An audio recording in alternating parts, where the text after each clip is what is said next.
Hello, I'm Brigantia Blackbird of Blackbird's Brew. Happy Wednesday. It's time for another divination meditation. And if you haven't tuned into this series before, what we do is we take a tarot card, an ogham, and a rune, and we can compare and contrast the various meanings to see if we have an overall message coming through, or if the situation is a little bit more nuanced and there are multiple energies we need to kind of keep an eye on just to see how they might affect us. So let us begin, as we usually do with our tarot card.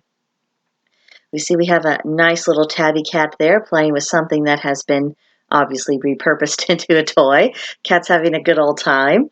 But this is the Queen of Pentacles in this particular deck. And the Queen of Pentacles represents the idea of nurturing. But not just nurturing, but also striving to meet very high standards. This is about not just getting the job done any which way, but getting it done well, making quality a priority, having, crossing your T's and dotting your I's, making sure that things are as they ought to be to the best of your ability. It's that kind of striving. It's also about creativity and loving. So it isn't about seeking achievement without bringing your heart along. This is about passion and putting all of your energy into something that you love and that you want to bring into fruition. And it also has elements of strength and having achieved success. So those are the key ideas to keep in mind. Now let's look at our ogham. We have Ngetal representing a reed. Ngetal is about harmony and inner development. Very interesting, because that's going along with our Queen of Pentacles actually very well. The Queen of Pentacles is nurturing something, being very creative, putting her heart and soul into it, trying to get things done to a high standard.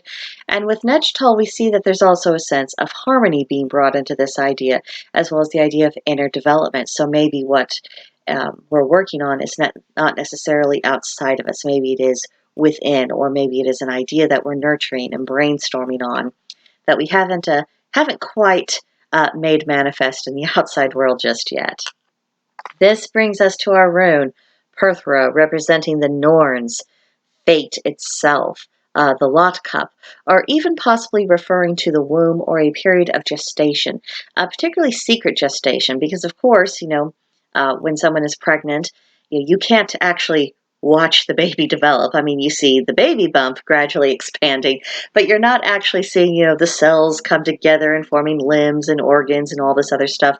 You're not able to see what is going on within that womb, at least not without the help of technology. And honestly, that's what it's like with metaphorical inner development. I think this is tying in with our tarot card and our ogham really very well. When we are making changes from within, whether it's character or idea that we have that we're wanting to turn into some kind of project, maybe we're a writer or an artist, and there's an idea in our head, and it's there, and it's loud, and it's not leaving us alone, but we haven't quite got it onto the paper, out onto the canvas just yet. That's what it's really like. It's allowing this creative brainstorming process to carry on quietly in the secret recesses of our minds, very much introverted within ourselves. And that all makes sense because we are still very much in the winter, especially today. I understand most of the country's in for a bit of a winter storm. So I think that does not kind of, it absolutely does make us turn inward, get more introverted, wrap ourselves up inside of ourselves, not just putting on warmer clothes, but insulating our minds and our spirits from anything that's going on outside of ourselves that could dampen that creative process. So what I'm really getting from this is that whatever creative process that we're going through in our own lives, and it could be large or small, it could be, very much just about, something we need to work on, or it could be a relationship we're working on, or it could be any number of things, but whatever it is that we are needing to work on and nurture, it's time to go out that whole souled. We've been doing a lot of sleeping and a lot of hibernation during the winter. I'm sure today's weather, for a lot of us, is not making us want to come out of that hibernation anytime soon. But nevertheless, it's time to just stretch a little bit and start going from ideas to practical application. Because, we might have the greatest idea in the world, but until we can share that idea in some kind of tangible form, it's not doing all that much good.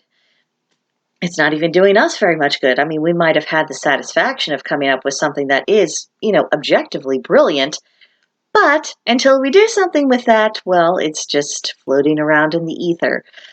So I think it's a call to become a lot more hands-on and to not be afraid of that process, and also not to be overly concerned if we don't get immediate reactions to what we're doing, if we don't have immediate success, or if it takes some time to get all of our ducks in a row before we have a final product of some kind. That's okay.